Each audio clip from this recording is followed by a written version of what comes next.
Guys, so a few of you have asked me about creating scrollable components or sliders. So I thought what I'd do is I'd just jump in and show you how to very quickly create a component that scrolls content from left to right across your mobile view. So here we've got a mobile view canvas. Okay, I've just got it set up as 375 by 812. What I've done here is I've created a component using auto layout. Okay, and what we're trying to do is we're trying to create a side scroll or a swipe on a mobile device. So obviously my component is wider than my iPhone view. If I pull that into here, we can see it crops off. And when we hit on view prototype, we want it to be scrollable. Okay, so there's a few things that we need to do. Firstly, we need to make sure that this is set as a frame, that everything's grouped together, which it is. I'm going to set it on my canvas where I'd like it to start. So we'll just put it here, for example.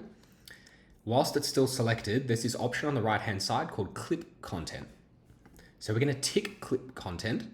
And then what we're going to do is we're going to drag the right-hand side and we're going to snap it in line with the edge of the screen. So what that is now telling Figma is this is now the scrollable space, and all the content that sits outside of the scrollable space should be pulled into that view when we're swiping. Okay?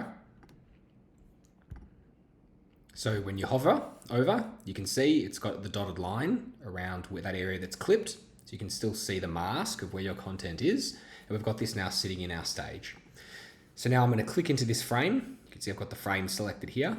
These are my 3 auto layout created frames within it. I'm going to select prototype.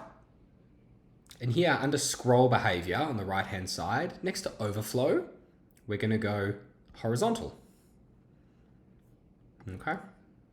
So now we're going to click on our mobile view and we're going to click preview. And whilst my Figma very slowly loads, in our preview, you can see we can now scroll from side to side. So when you're creating your clickable prototype, whether you're having a series of cards or a series of icons or some generic information, it's very easy for you to create not only something where you can scroll up and down, but something where you can scroll side to side. So I hope that was helpful for you guys.